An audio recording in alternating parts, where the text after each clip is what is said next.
Imperial medical hall से निकलने के बाद कार्तिक सीधा अपनी कार में बैठकर जायसवाल ग्रुप के कैंपस की सबसे निचली मंजिल पर आ पहुंचा। वो औषधीय जड़ी बूटियों को पकड़े हुए था जो उसने अभी अभी खरीदी थी और उनमें से एक स्ट्रॉन्ग औषधीय गंध आ रही थी। कार्तिक ने अपने सामने खड़ी उस ऊंची इमारत को देखा, फिर वो मुस्कुराया और एक कमीनी मुस्कुराहट के साथ जायसवाल ग्रुप की बिल्डिंग में अंदर चला गया। कार्तिक जड़ी बूटियों को जायसवाल ग्रुप तक ले आया था और उससे भी खास बात यह थी कि वो पहली बार जायसवाल ग्रुप में आया था।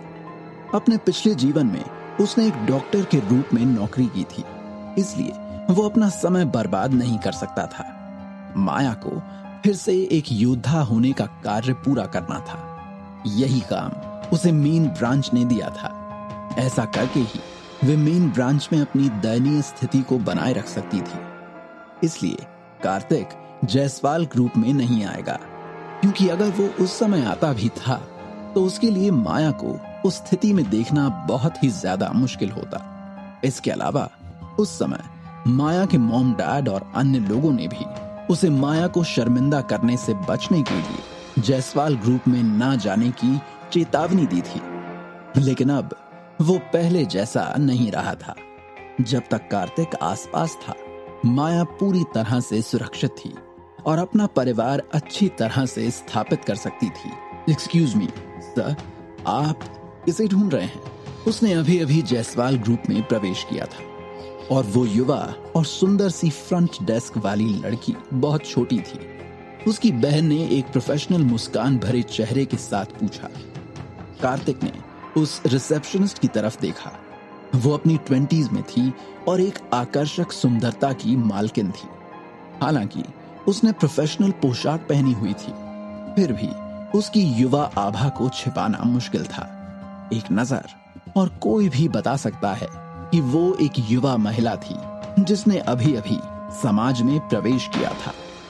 कार्तिक ने अपनी निगाहें हटा ली और विनम्रता से कहा, मैं माया जायसवाल की तलाश कर रहा हूं। कार्तिक की बातें सुनकर फ्रंट डेस्क पर खड़ी उस लड़की ने कार्तिक को आश्चर्य से देखा। सर से पांव तक कार्तिक को एक नजर में देखते हुए उसकी बहन की आंखों में भी आश्चर्य की लकीरें चमक उठी। उसने कैजुअल कपड़े पहने थे और साफ सुथरा था। वो दिखने में भी सुंदर था, इसलिए वो यहाँ उनके अध्यक्ष का पीछा करने नहीं आया था। वो अब अध्यक्ष थी। जब से कार्तिक ने माया को जायसवाल ग्रुप को वापस लेने में मदद की, तब से माया ने कंपनी पर पूरी तरह से नियंत्रण कर लिया था। नाम मात्र के अध्यक्ष पवन जायसवाल ने कंपनी को पूरी तरह से माया को सौंप दिया था और अध्यक्ष का पद ग्रहण किया था। शिट, ये स्मेल क्या है और कहां से आ रही है? रिसेप्शनिस्ट ने अपनी नाक ढक ली। ओह, ये सब जड़ी बूटियां हैं। कार्तिक ने जड़ी बूटियों से भरा थैला पकड़ रखा था। फ्रंट डेस्क छोटा था।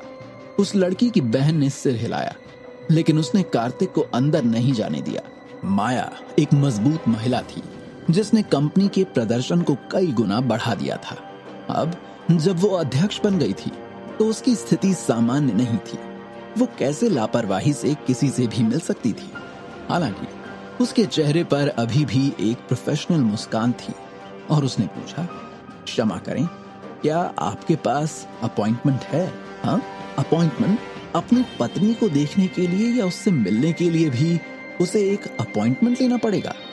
कार्तिक ने अपना सिर हिलाया और कहा, नहीं, बस आप उन्हें जाकर इतना बता दीजिए कि कार्तिक उनसे मिलने आया है। फ्रंट डेस्क छोटा था। बड़ी बहन ने अपनी आंखें थोड़ी सी सिकोड़ लीं और वो मन ही मन सोच रही थी कि तुम्हें लड़कियों को लेने के लिए इतना घटिया तरीका इस्तेमाल करने की जरूरत नहीं है। माया ने अध्यक्ष का पद संभाला हुआ है और वो बहुत व्यस्त थी। उसके पास किसी अजनबी से ऐसे ही कैजुअली बात करने का समय कैसे हो सकता है? उसे याद आया कि कुछ समय पहले शशांक बब्बर नामक एक युवा गुरु था। हर बार वो एक गुलाब रखता था और उपहार लाता था। हालांकि उसे फिर भी हर बार खारिज कर दिया जाता था और माया उससे कभी भी मिलने के लिए तैयार नहीं होती थी। और अब ये आया है। जो दवा का एक बड़ा बैग लेकर अंदर जा रहा था। क्या वो अध्यक्ष का गला घोंटने के लिए वहां आया था? फ्रंट डेस्क छोटा था। बड़ी बहन की मुस्कान थोड़ी फीकी पड़ गई और उसने सिर हिला दिया। उसका स्वर बहुत अधिक ठंडा हो गया था। क्षमा करें, आप हमारे अध्यक्ष को बिना अपॉइंटमेंट के नहीं मिल सकते। मैंने कहा ना, बस उसे बताओ कि कार्तिक उससे मिलने आया है। उसे व्यक्तिगत रूप से नीचे आना चाहिए। कार्तिक कड़वाहट से मुस्कुराया। क्या ऐसा इसलिए था क्योंकि वो माया के पति के रूप में बहुत ही लो प्रोफाइल था, या इस कंपनी के लोग उसके बारे में नहीं जानते थे? शायद ये सभी कारण कहीं ना कहीं एक रोल प्ले कर रहे थे आज की इस सिचुएशन में जिसमें कार्तिक था। मुझे क्षमा करें मिस्टर, यदि आप मेरे काम में बाधा डालना जारी रखते हैं तो मैं सिक्योरिटी से कहकर आपको बाहर का रास्ता दिखाने के लिए मजबूर हो जाऊंगी। जब वो बोल रही थी तो सामने की मेज छोटी थी। बड़ी बहन ने अपना हाथ बढ़ाया और कार्तिक को वहां से निकल जाने का इशारा किया। कार्तिक वास्तव में अवाक था। उसने सोचा कि वो माया के लिए किस तरह का व्यक्ति था। उसने माना कि जायसवाल ग्रुप के बहुत से लोगों को इस बारे में पता नहीं था। कार्तिक खुद में बहुत ही ज्यादा असहाय महसूस कर रहा था। वो जबरदस्ती अंदर जा सकता था, लेकिन ये माया की कंपनी थी। फ्रंट डेस्क छोटा था और रिसेप्शन पर बैठी उस लड़की की भी गलती नहीं थी। इनफैक्ट वो तो अच्छा ही कर रही थी, आखिर ये उसका काम था। और वहीं इस सिचुएशन में उसे देखो, वो सिर्फ एक ट्रबल मेकर था, इसलिए उसके लिए ऐसा करना उचित था। देखिए मिस्टर, अब जब बात इस पॉइंट पर आ ही गई है तो अब और ढोंग नहीं करते हैं। तो चलो जल्दी से आइए और इसे टेबल पर रखो।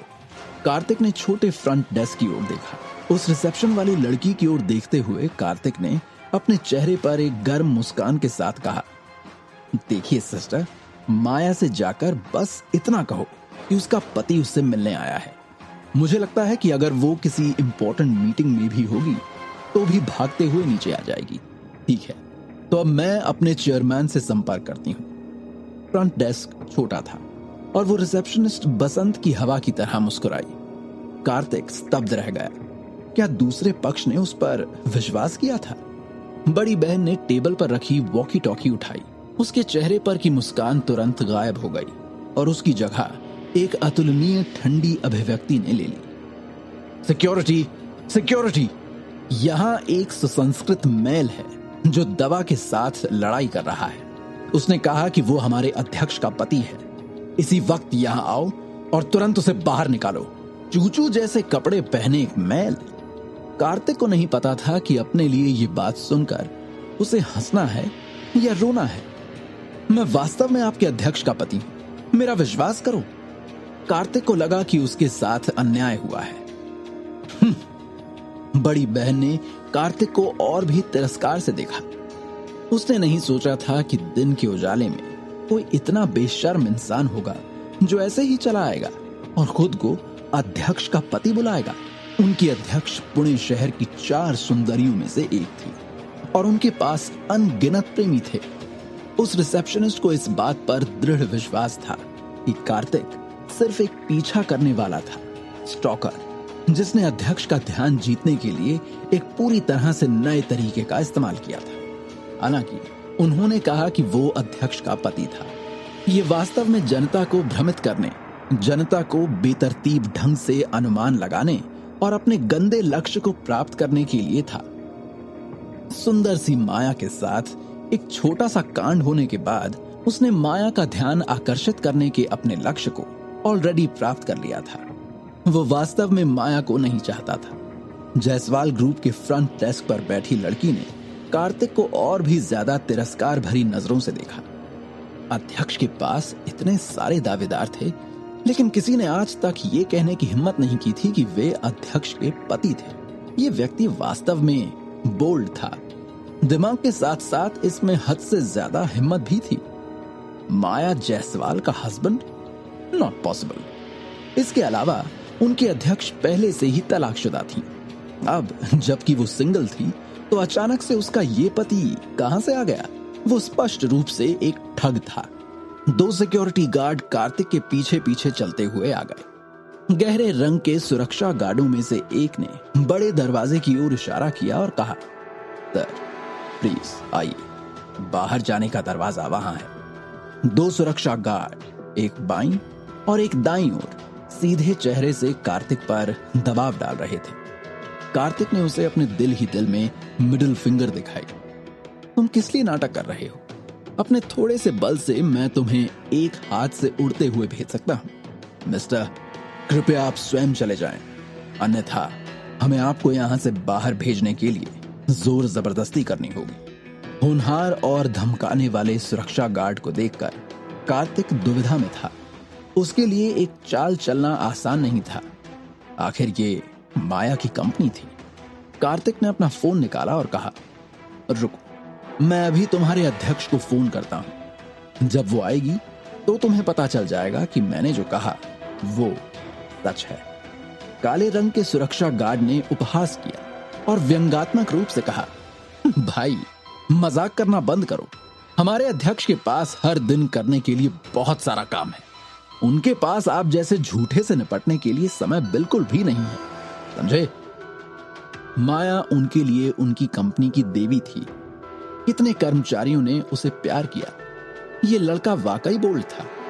उसने खुद को अध्यक्ष का पति कहने की हिम्मत की थी।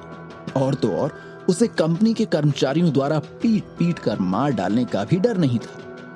यदि तुम जानते हो कि तुम्हारे लिए क्या अच्छा है और क्या बुरा, तो जल्दी करो और चले जाओ, अन्यथा ऐसी हालत करेंगे कि तुम्हें अपना चेहरा ही बाद में अच्छा नहीं लगेगा। कार्तिक ठंड से मुस्कुराया और कहा, भाई मैं वास्तव में आपके अध्यक्ष का पति हूं। आप लोग सब कुछ देर रुक जाओ, मैं अभी उसे फोन करूंगा और कुछ मिनट में यही इंतजार करूंगा। मुझे इस वक्त कोई भी जल्दी नहीं है, कोई जरूरत नहीं है।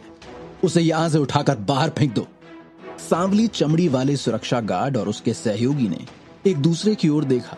उन्होंने अपनी आस्तीन ऊपर की और कार्तिक का हाथ पकड़ लिया और वो दोनों उसे बाहर निकालना चाहते थे। हाँ, वो दो सुरक्षा गार्ड थे, लेकिन फिर भी कई बार खींचने के बाद वे तुरंत दंग रह गए। उन्होंने महसूस किया कि वे इस व्यक्ति को ज्यादा दूर नहीं खींच सकते थे।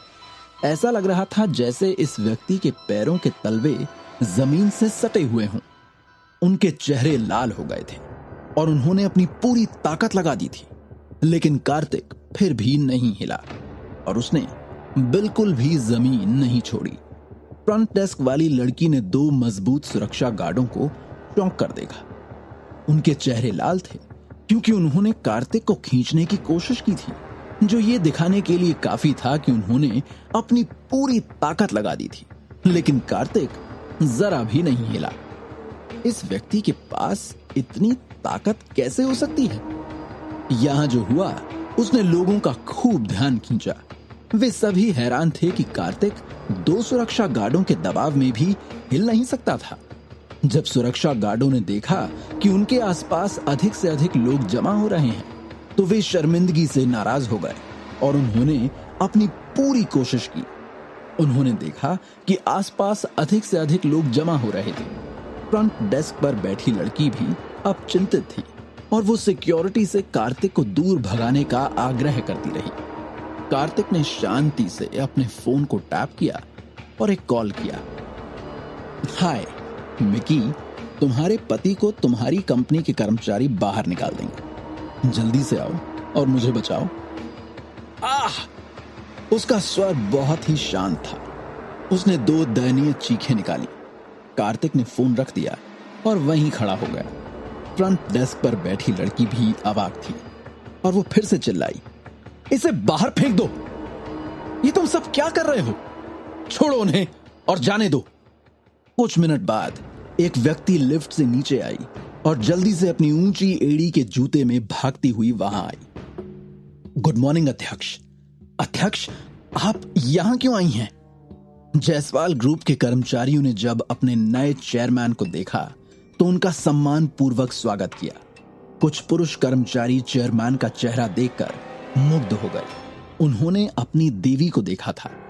माया ने उनकी उपेक्षा की। वो कार्तिक की तरफ दौड़ी और दो सुरक्षा गार्डों को खींचते हुए कार्तिक से अलग किया। क्या तुम ठीक हो? माया ने कार्तिक को घबराहट से देखा। कार्तिक मुस्कुराया और सिर हिलाया। मैं ठीक हूं, वे मेरा कुछ नहीं कर सकते। क्या होगा जब माया को पता चलेगा कि कार्तिक का जायसवाल ग्रुप में आने का असली मकसद क्या है? क्या ये उनके रिश्ते पर असर डालेगा?